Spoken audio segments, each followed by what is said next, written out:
Ayon sa UNICEF, ang Pilipinas ang pang-apat sa mundo na may pinakamaraming batang nagbebenta ng panandaliang aliw. Sa taya ng DSWD, maaaring umabot sa 600,000 batang Pilipino na may edad 17 pababa ang biktima ng child prostitution. Nakakaalarma na rin ang paglipanan ng cybersex, pedophilia at child sex tourism sa bansa. Sa kabila ng batas laban sa child trafficking at child prostitution, isang malaking palaisipan pa rin kung bakit patuloy na lumalala ang problemang ito. Pasukin natin ang madilim na mundo ng child prostitution dito sa episode ng The Veronica Chronicles sa pinamagatang Ang Pangangalakal ng Mga Inosente.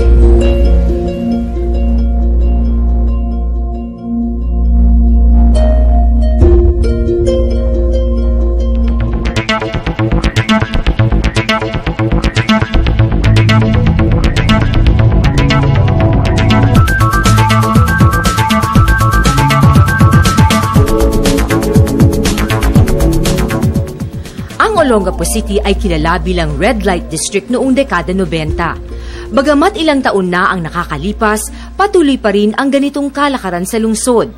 Dito namin nakilala ang menor de edad na itinago namin sa pangalang Sandra. 14 na taon si Sandra nang magsimulang magtrabaho sa club kung saan ang sariling lola ang nagsisilbing bugaw. Ngunit kwento ni Sandra, di raw niya tunay na lola ito. Dahil kinupkup lamang siya nung namatay ang kanyang tunay na ina ng 5 taong gulang siya. Noong una ay pinapatulong lamang siya sa kantin kung saan ang mga babaeng nagtatrabaho sa club ay kumakain. Di kalaunan ay pinilit na rin siyang magsayaw sa club gabi-gabi at ipinapatable rin siya sa mga customers. Bagamat labag man sa kanyang kalooban ay wala siyang nagawa. Nagagalit siya sa akin. Kasi nakakatikim ako sa kanya ng gulpe. Ginugulpi ka niya kapag hindi ka sasayaw. Pinapagalitan niya po ako sa harap ng mga tao. Sinesermonan niya ako. Kaya po sinusunod ko na lang po siya kahit ayaw ko.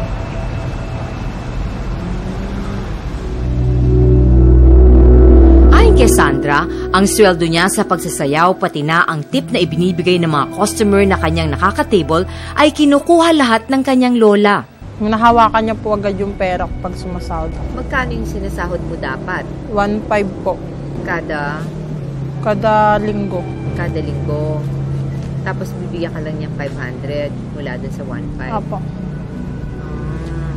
Tapos kapag pinapa-table ka, magkano yung mga customer mo binibigyan ka? Magkano nabibigay sa'yo? Bira lang.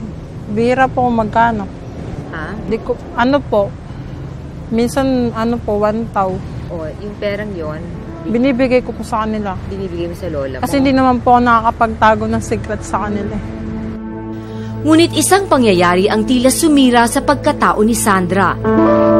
Sa murang edad ay inialay ng kanyang lola ang pagkadalaga ni Sandra sa Amerikanong nagmamay-ari ng club. Doon po, yung lasing na po ako kasi syempre hindi pa po ako sanay uminom. Nalasing po ako, yun po nangyari na po. Matapos nito ay ginawa siyang regular na palipasan ng naturang banyaga. Tinangkaring ipasa sa iba pang mga lalaki si Sandra, ngunit hindi na siya pumayag. Sa puntong ito ay naglakas loob na siyang tumakas. Si Sandra ay isa lamang sa dumaraming bilang ng mga batang nagiging biktima ng child prostitution at child trafficking sa Pilipinas. At dahil sa Olongapo City siya nasagip, dinala siya sa isang non-government organization na nakabase sa syudad. Ito ang PREDA Social Development Center sa Subic Bay, Olongapo City. Dito dinadala ang mga biktima ng child trafficking at child prostitution. Sa ngayon ay may 29 na mga kabataan na sumasailalim sa psychosocial therapy at counseling para malampasan nila ang mga masasaklap nilang karanasan. Ayon sa resident psychologist ng PREDA ni si Rhoda Estinopo, 5 buwan nang sumasailalim sa therapy si Sandra para malampasan ang masaklap na karanasan. May psychotherapy, kasama doon yung counseling and emotional expression therapy. Meron din silang spiritual activities and recreational activities.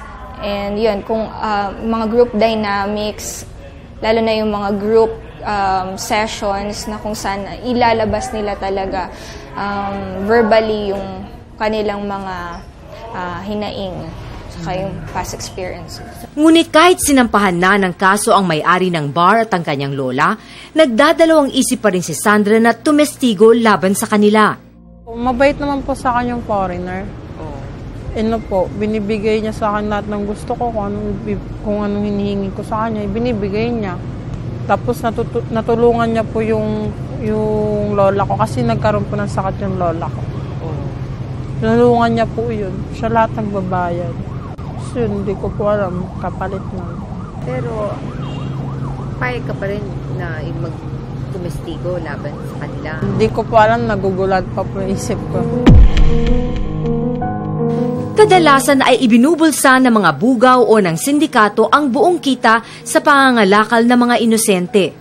Ayon sa International Labor Organization, tinatayang kumikita ng $32 billion bawat taon ang mga human traffickers sa buong mundo. 15 anyos lamang si Ana, hindi niya tunay na pangalan, nangyayain siya ng kanyang matalik na kaibigan na magtungo sa bahay ng isang banyaga. Ayon sa kanyang kaibigan, boyfriend niya ito at ipapakilala lamang siya. Ngunit pagdating nila sa bahay ng lalaki, iba pala ang mangyayari. Ito naman po yun nga po si Alex. Sabi niya daw sa akin, gusto niya daw ako maging asawa niya daw. Tapos, hindi na lang po kami. Ha? Anong ginawa? May ginawa na po siya sa may... Dinala kaya sa kwarto? Hindi. Ano? Doon niya po sa may... Doon niya po ginawa sa may, sa may sofa po. Sa sofa, pero nandun yung kaibigan mo. Pero, ang ginawa niya na po yung may hinawakan na po siya Hinawakan lang niya yung masasela mong parte. Opo. Tapos yung kaibigan mo nandun. Opo. Nakita niya. Ano sabi niya? Wala lang doon. Sabi niya, hindi naman daw niya gagawin yung Hindi niya itutuloy, gano'n. Opo. O pagkatapos, anong ginawa mo? Ha? Wala po kasi natatakot lang po sa... Pagkatapos noon ay niyaya umano siya ng lalaki na maghubad kasamang kanyang kaibigan at isa pang menor de edad, kapalit ang 500 piso. Ayun po, nagsasayaw po sila doon. Tapos, ayun naman po si Alex. Nakaupo po siya doon. Habang pinipicturan niya po yung... Pinipicturan niya yung dalawa. Apo. Habang nagsasayaw at naghubad. Apo. Okay. O ikaw, hindi ka naman din pinasayaw at pinahubad? Hindi na. Pinahubad niya lang po ako, tapos pinicturan. Pinahubad ka rin niya, tapos pinicturan ka niya. Hanggang doon po sa may... Nung naliligo po kami, pinipicturan niya rin po kami. Ilan buwan ding nagpabalik-balik doon sina Ana at ang kanyang kaibigan. Ayon sa kanya, sayang din daw ang 500 pisong kinikita niya sa bawat sesyon. Bakit ka pumayag? Gusto mo ba yon yung ginawa mo? Hindi naman po. Bakit Gusto ko lang po pumayag? kasi magkaroon po ng pera. Oo. Pero dun sa pera na nakuha mo, anong ginawa mo? Pinambili ko mo ng gamit mo. Anong gamit pinili mo? Yung mga damit, yan. Pero yung nanay mo, tatay mo, hindi nagtataka sa galing pinambili mo dyan. Hindi naman po sa nagtataka kasi minsan po kasi wala po sila sa bahay po kasi nagtatrabaho po sila. Subalit hindi nagtagal ay may nagsumbong sa NBI at ipinaraid ang bahay ng foreigner kung kaya't nailigtas si Ana at dinala siya sa PREDA Center 2 taon na ang nakakalipas. Nung una, hindi niya pa na-realize na mali pala yung ginawa niya. Pero after series of therapy, tapos meron din mga training seminars about their rights, yun, na realize niya din na yung karapatan niya at yung mali na ginawa sa kanya. Pinagpatuloy na rin ni Ana ang kanyang pag-aaral dahil pangarap niyang maging isang psychologist balang araw. Batid nito na may mga aral siyang natutunan sa masaklap niyang karanasan na ito. wag muna po silang magtiwala sa kahit kaibigan po nila, wag silang magtiwala agad. Kasi hindi naman nila malalaman kung ano mayroon sa kanila. Bago po sila sumama sa iba, magpaalam muna po sila sa mga magulang. Para alam po ng mga magulang nila kung saan sila.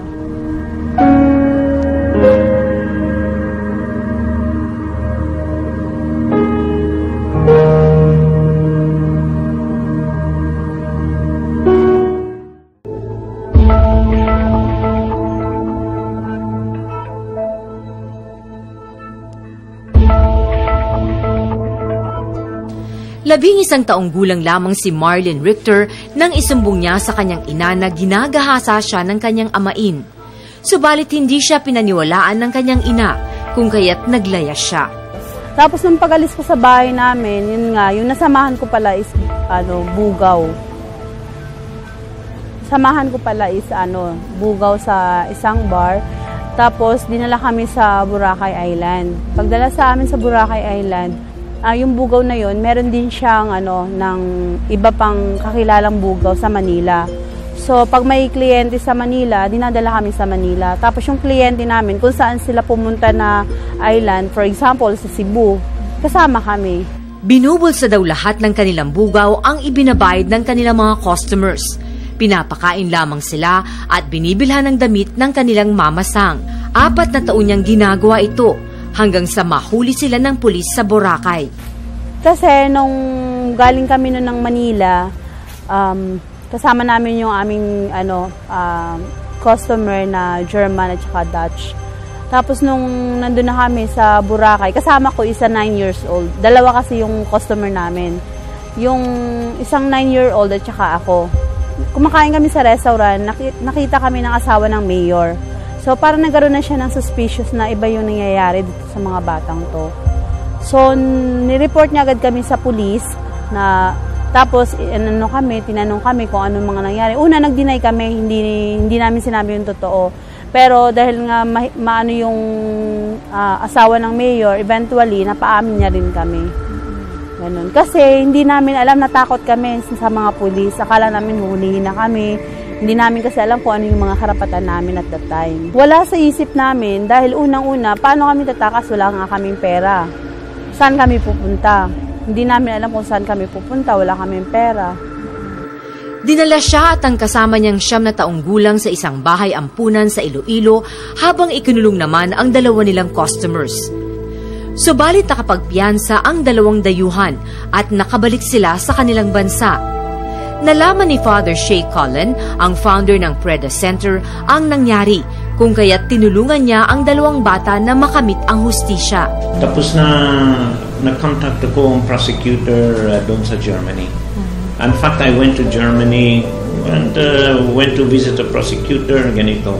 Tapos na medyo bagal din siya, pero may contact ako sa media, ganoon din sa Germany, in Stern Magazine.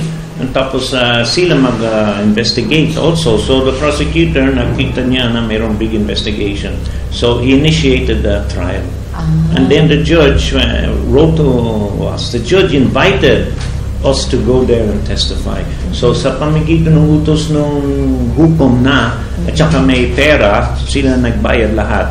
So doon si Ma'am Marlene at saka Pia, ang ibang bata, aking PREDA social worker, pumunta sila doon. So, ang nagpondo nun, yung German government? No, the court pays it. 17 taon si Marlene na magpunta sa Germany para tumestigo sa kaso. Matapos ang 8 sunod-sunod na araw na pagdinig, ay nagbaba na agad ng desisyon ng korte. Laking tuwa ni Marlene nang mapatawan ng 3 taong pagkakakulong ang akusado. Kung tutuusin, mababa lang yung parang 2 years or 3 years lang. Pero sufficient na yon para maramdaman namin na nakamit namin ang hustisya. Considering na bansa nila yon, kami ay foreigner dun sa bansang yon, especially bata pa kami. At pinakinggan kami ng gobyerno sa aming nirereklamo. Malaking bagay na yon. Doon ko na-realize na kahit pala bata lang kami, may boses kami sa sa komunidad, meron kaming magagawa para baguhin ang aming kasaysayan. Matapos matamo ni Marlene ang hustisya ay ipinagpatuloy niya ang kanyang pag-aaral. So, nung nakagraduate na ako ng high school, sabi ko gusto ko maging social worker para matulungan ko yung mga biktima ng pang-aabusong kagaya ko. Para masabi ko sa kanila na pinagdaanan ko na ang lahat ng yan at posible na magbago kung gugustuhin ng isang tao. Nakagraduate si Marlene bilang isang social worker at bumalik siya sa PREDA para doon magtrabaho. Subalit hindi natanto ni Marlene na hindi pa pala siya lubos na handa sa ganitong trabaho. Share yung mga kliyente mo, parang gusto mong pumatay doon sa mga abuser nila. So parang sabi ko, pag umiiyak yung kliyente, umiiyak din ako. Kasi sabi ko, parang hindi pa ako healthy. Kasi yung emotion ko ay hindi pa ganun ka stable. So sabi ko, pwede na, dapat pa lang, meron pa siguro akong isang step na dapat gawin para maging totally healed. Dahil dito ay nag-resign muna sa trabaho si Marlene at umuwi sa kanila para harapin ang kanyang ina at ang amain niyang umabuso sa kanya. Pumunta ako ng Mindoro, hinarap ko yung mama ko. Sinabi ko kay mama ko, Ma, sabi ko, kahit hindi ka humingi ng patawad sa akin, papatawarin kita dahil gusto kong tuloy-tuloy na magbagong buhay. Pero nung nashock ako, nung nakita ko siya, kasi at that time, meron siyang nervous breakdown. So, tapos yung stepfather ko na nakagawa din ng kasalanan sa akin, sabi ko, kahit hindi kayo humingi ng tawad sa akin dahil gusto kong magbagong buhay, gusto kong simulan ang aking buhay ng maayos, papatawarin ko kayo. Pero, sabi ko dun sa stepfather ko, kasabay ng pagpapatawad ko, ay ang pagkuha sa nanay ko. Kinuha ko siya in the sense na gusto ko siyang tulungan. Kasi may nervous breakdown siya eh. Sabi ko kay mama ko na kahit anong mangyari, ikaw pa rin yung mama ko. Ngayon ay nagtatrabaho na muli si Marlene sa PREDA bilang isang paralegal officer at outreach social worker. Ang kaso ni Marlene ay isa lamang sa napakaraming kaso ng child prostitution at child sex tourism sa bansa at natatanging umusad sa loob lamang ng 8 araw. Naging maingay ang kasong ito hindi lamang sa Pilipinas kundi pati na rin sa bansang Aleman bilang unang kaso roon ng pedophilia. Ayon sa project coordinator ng PREDA na si Fedeline Baldo, marami silang hamong kinakaharap sa pagtugon sa problema ng mga biktima. Yung challenge sa amin, ma'am, lalong-lalo na yung age 8, 9, and 10, no, na paano mo siya i-prepare na humarap doon sa abuser niya. No? Yung isang bata na na-traffic, paano mo siya iharap doon sa taong pinagkakautangan niya. Yun yung challenge sa amin everyday. Kung paano mo siya makukumbinsi na harapin at ito yung dapat nating gawin. Ayon naman sa founder ng PREDA Foundation na si Father Shay Cullen, hirap silang tukuyin kung ilan talaga ang mga nabibiktima ng child prostitution. Pero sa Olongapo pa lamang anya ay nakakaalarma na ito. Hindi namin alam how many victims kasi hindi sila na-report Takot talagang bata mag-report. Hindi siya tiwala kahit sino. So hindi namin alam exactly. But in Olongapo area, easily you could have child sexual abuse maybe every day at least 100, 150. 150 a day? Estimated. Dahil daw nabibigyan ng lisensya ang mga nightclub na mag-operate, animoy lehitimo na rin ang prostitusyon. Because we know that from the social hygiene clinic, they have to go for their weekly checkup. So, ibig sabihin dito, another important part of the story, na the government, ang gobyerno, na payag din sila. No? So, we know from the social hygiene center, they are treating women in prostitution. So, why would they have all these STD check-up every week sa mga babae kung walang prostitution? So, alam nila meron. And, yun ang una. Ang dalawa, mayroon din yung license at permit nagbibigay yung gobyerno sa mga sex bars and clubs. So, syempre, yun ang sakit dito sa Pilipinas. It's all parang legalized. Legalized, basically. Yeah. And then that means in the mind of everyone, it's legitimate. And nobody checks kung fake yung age or... walang nag-check up.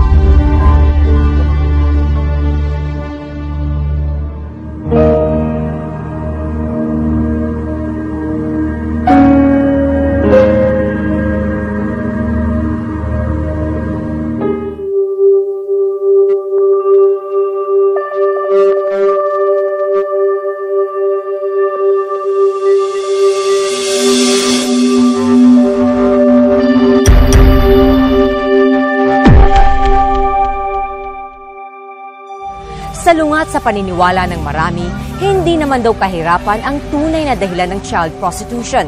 Marami pa mga kadahilanan kung bakit nagiging laganap ang problemang ito. Kabilang narito ang lumulobong demand o pangangailangan para rito, kung kaya't ang mga mapagsamantala ay patuloy na nangbibiktima ng mga kabataan.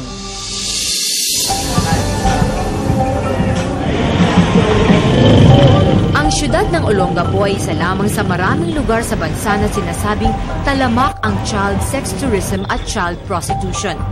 Ayon sa tala ng DSWD, ang Region 7 ang may pinakamalaking bilang ng mga naiulat na kaso ng child sex exploitation. Ang Region 3 naman ang may pinakamalaking bilang ng mga naiulat na kaso ng child prostitution, habang ang Regions 3, 4A at 7 ang maraming kaso ng child pornography. Kadalasan din daw ay mga bata rin ang mga nangbubugaw sa kapwa nila bata. Yes, ma'am. Normally, ma'am, ang mga bugaw ng mga bata natin ngayon, mga katropa nila, kaedad nila, katropa, kaedad, no? Mga barkada. Sila mismo. Marunong na. No? Mga batang kalye, they are smart enough. No? Sila mismo. Alam na nila kung paano yung business, paano makipag-transact. Ayon sa datos ng NGO na End Child Prostitution and Trafficking o ECPAT Philippines, taliwas sa paniniwala ng marami, mas marami raw na Pilipino ang nangbibiktima ng mga bata kaysa sa mga dayuhan dito sa bansa.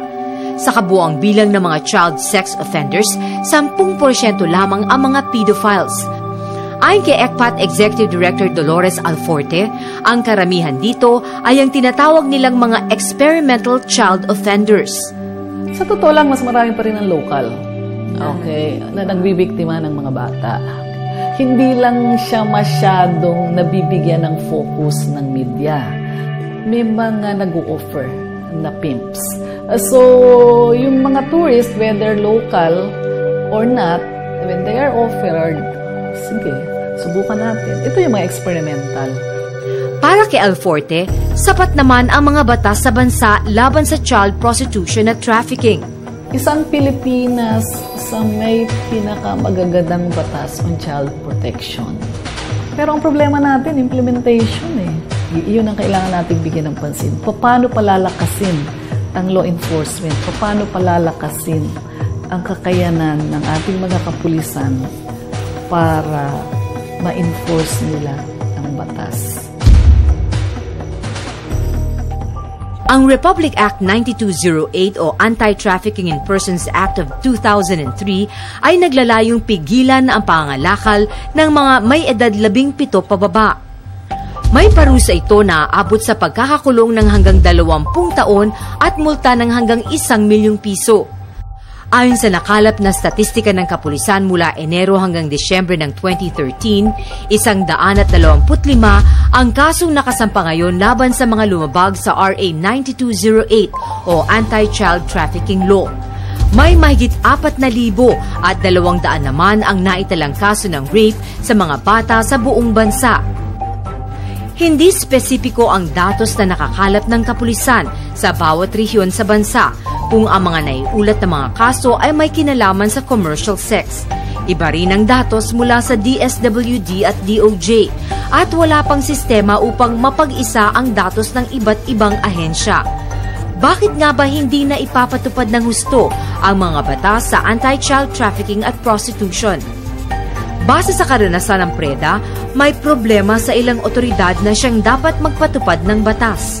Lagi sila sabi, wala tayong sasakyan, wala tayong manpower, kailangan ng ganito, kailangan ng ganyan. Yung bureaucracy rin, ma'am. Yung din yung nag-i-impede doon sa paghuli sana sa ating mga akusado.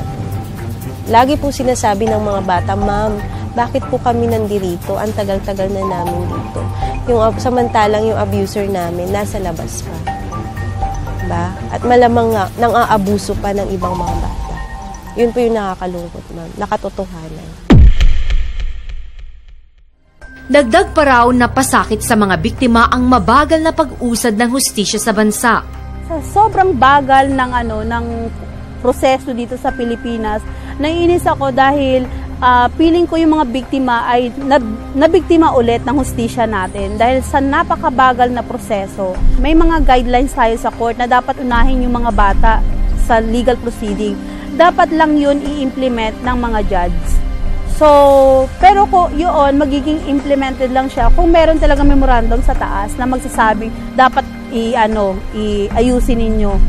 The biggest challenges we see is apparently there's no convictions or very few convictions, and prosecutors tend to allow for some reason, for some mysterious unknown reason, the prosecutors find a way to dismiss all the cases against the abusers. So we're really very agitated about this sort of failure of the prosecutors to convict people. We have some good ones, but I'm sad to say the majority are quite incompetent.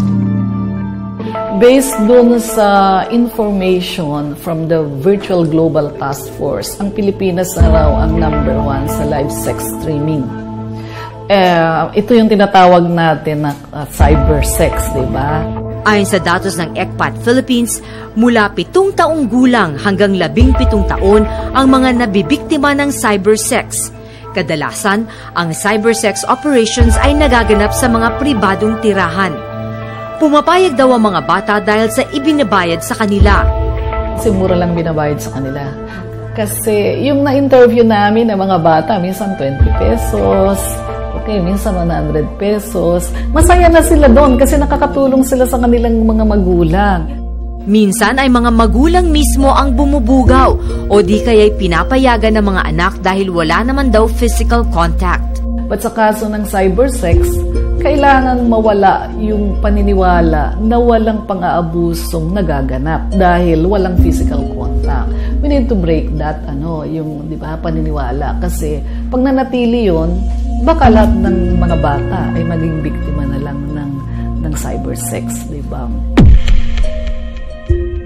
Kamakailan ay ni-raid ng kapulisan sa tulong ng mga otoridad mula sa US, Britain at Australia ang ilang mga kabahayan sa ilang liblib na baryo sa Cordova, Cebu.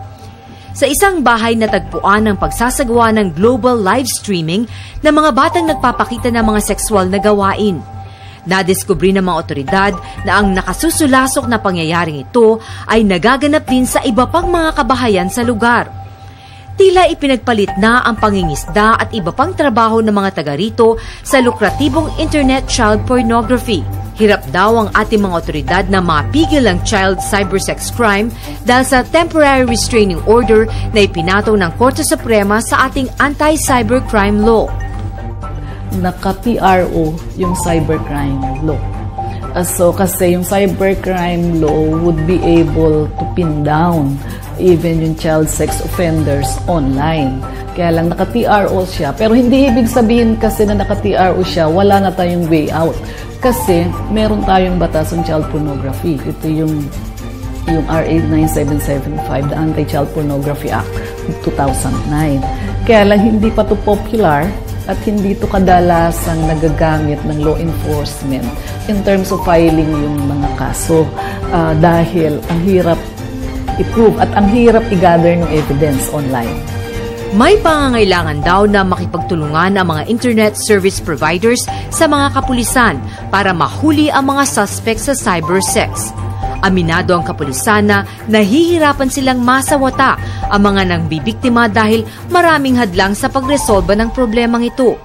Tinukoy naman ni PNP CIDG spokesperson, Police Chief Inspector Elizabeth Hasmin ang mga balakid. Yun yung nagiging common problem po natin pagdating sa filing ng case.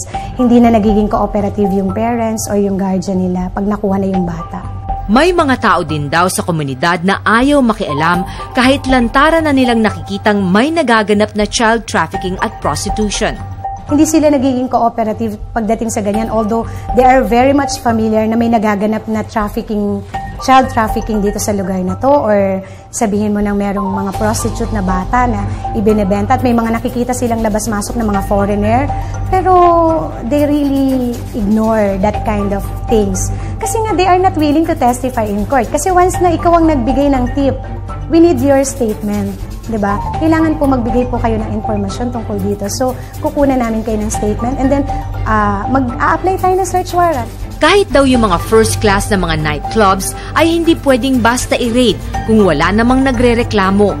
Kahit sabihin mong magagandang club yan or ano ba tawag dyan, top of the line ba yan or well-known, kailangan pa rin natin kasi syempre may mga business permit din sila eh. Ayon kay DSWD Assistant Bureau Director Pasita Sarino, alam naman daw ng komunidad na umiiral ang mga tinatawag nilang kasa o bahay prostitusyon. So, sa mga saradong establishment na makita lang natin yung mga twinkle-twinkle na lights, di ba? Close siya, okay? Kahit sa labas ka, hindi mo siya makita na ano mga nangyayari. So, ito din is, naobserbahan din ito na meron itong mga small group or large scale na mga pimps na nag-organize nito.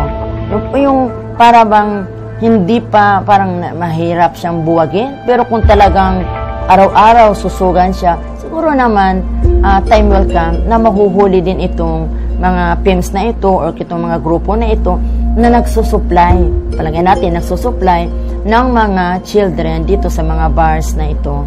Pero naiintindihan din niya ang pangangailangang sumunod sa protocol ang mga pulis sa pagsasagawa ng mga raid sa mga pinaghihinalaang lugar. Kung isasarado niya agad at hindi naman na validated, hindi naman siya positibo, ay pwede naman na itong establishment pakasuhan niya yung mga nagre-raid. So, buong pag-iingat din na mayroon tamang makikitaan ng hindi tama itong establishment na ito.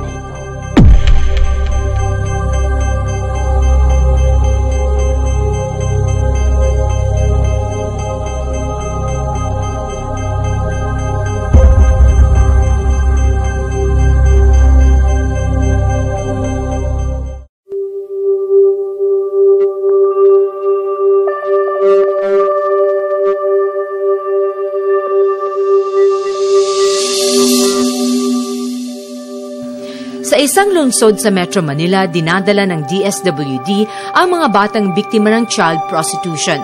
Dito may isang shelter house na tumutulong mapawi ang mapait na karanasan ng mga bata. Ito rin ang nagsisilbing gabay upang magkaroon ng maayos na integration sa kanilang mga pamilya ang bawat biktima. And then in the center, the residential facilities, they are being provided with appropriate services like counseling services. And then if they are in school, then they can also join or continue their schooling within the center. And then we have also the practical skills development, spiritual activities, skills enhancement, and all the activities while they are in our care. Maliban sa rehabilitasyon ng mga biktima, may programa din ng DSWD para sa mga magulang ng mga biktima. Meron tayong tinatawag na Parent Effectiveness Service. No, ito yung pagpalakas, pag-i-enhance noong kapabilidad, noong bilang magulang sa pag-aalaga ng kanyang mga anak. So, para maipalakas din ang kanilang magiging tungkulin at makaiwas, no, na magkaroon ng another victim within their family or community. Ayon sa mga eksperto, bagamat sinsero ang layunin ng pamahalaan na mapigil na ang paglaganap pa ng problema, marami pa rin ang kailangang gawin. The community should take effort in reporting. Once na meron silang nakita o nararamdaman na posibleng may nagaganap na pang-aabuso sa kanilang lokalidad, nararapat lang sila na mag-report. Tapos, kadugtong nun, siyempre, effort dapat ng ating lokal na pamahalaan, ng ating pamahalaan in general, na aksyonan. Ano man yung report na natatanggap nila. And doon din sa ating mga local government units na kung saan sila po ay nagbibigay ng license, ito mga establishment ay talagang titinan din nila kung tama po ba yung nakasaad doon sa kanilang lisensya, na ito yung kanilang nagiging business, ganito yung kanilang mga tinatanggap na ini-employ, yun din ang dapat susugan at imomonitor. Mahalagang pakinggan din ng mga magulang ang paalala ng mga nakakaalam. Isituit nila na walang mga abuso kahit asawa pa nila yan, or kamag-anak, or kapatid, o kaibigan. Dapat once na nalaman nila na inabuso ang kanilang anak, dapat pakinggan nila ang kanilang anak at ipagtanggol ito. Kasi no matter what, anak mo yan at kailangan bigyan mo siya ng protection dahil sila ay isang innocenteng individual. Hindi namin sila masisisi, no, kung meron man silang nagawang ganoon. Pero hanggat maaari, kailangan nilang pagbayaran kung ano yung nagawa nila. And then eventually, kailangan baguhin nila yung kanilang way. No? Maraming mga pwedeng tumulong sa kanila, maraming mga NGOs, maraming mga government officials or government institutions na pwedeng tumulong sa kanila para lang, kasi laging reason is mahirap ang buhay, no? Wala silang pinagkakakitaan. No? So mas maganda ilapit kung saan mas may makakatulong sa kanila. Ayon sa family relationship expert na si Maribel Dionisio, kailangan pag-ukulan ng panahon ng mga magulang ang kanilang mga anak at dapat ding maging mapagmasid sa mga nagaganap sa buhay ng mga ito. Pag nagbabago ang schedule, tingnan natin, kilalanin natin yung mga kaibigan, maglaan tayo ng oras sa ating mga anak, magkwento. Pag maraming pera, hindi magduda ka na. Bakit maraming pera? Sabi niya, may trabaho. Tingnan natin, anong klaseng trabaho yun? Matino bang pinanggagalingan nitong pera na to, no?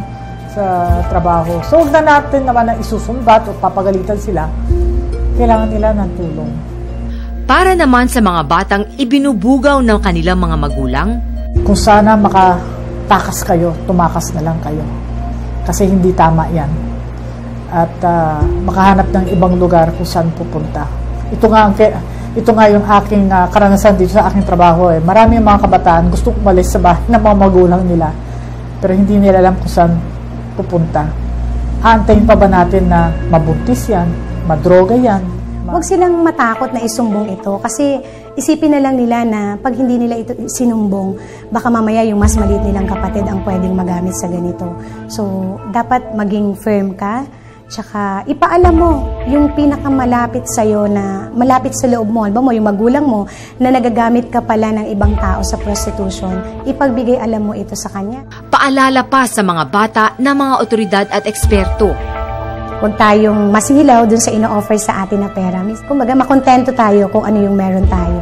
Sa mga batang inaabuso at patuloy na inaabuso, dapat silang magsalita. Huwag nilang itago at huwag nilang ikahiya na sila ay biktima ng pang-aabuso. Dahil once na itinago nila ito, hindi matatapos ang pang-aabuso sa kanila. Dapat silang lumantad at lumabas nang sa ganon, proteksyonan ang kanilang sarili. Para naman kay Father Colin, panahon na para magbago at magsisi ang mga nang-aabuso. Dapat kayo magbago, umamin ng kasalanan nyo, no? Turn yourself in, stop the abuse. No, pero hindi sila gawin yan. Ayaw nila umamin na may nagawin ng kasalanan ganito. What else can you say to them except you'll be caught, no? Maybe you can hide, but kung meron na kami yung ebidensya, no, one day, no, they'll be brought to justice. Kailangan din daw ayusin ang sistema ng ating hustisya para mapabilis ang pagpapasya ng mga kaso at makulong ang mga may sala. And the corruption sa gobyerno, kasi ang pinakamarami ng mga pera sa gobyerno, no, ay pwedeng kailangan na reform the justice system, ng mga prosecutors at saka mga the courts. The family court needs really a very strict mga judge at hindi corrupted sila. Mga poverty and good judicial system. Huwag din daw nating husgahan ang mga naging biktima, bagkus ay tulungan sila na mamuhay ng normal. Although yung mga bata, kasi clearly they are victims Dapat hindi sila hinuhusgahan. But even then, makikita mo pa rin kung paano sila hinuhusgahan, ano yung opinion sa kanila ng public. So, dapat iyon ay naiiwasan.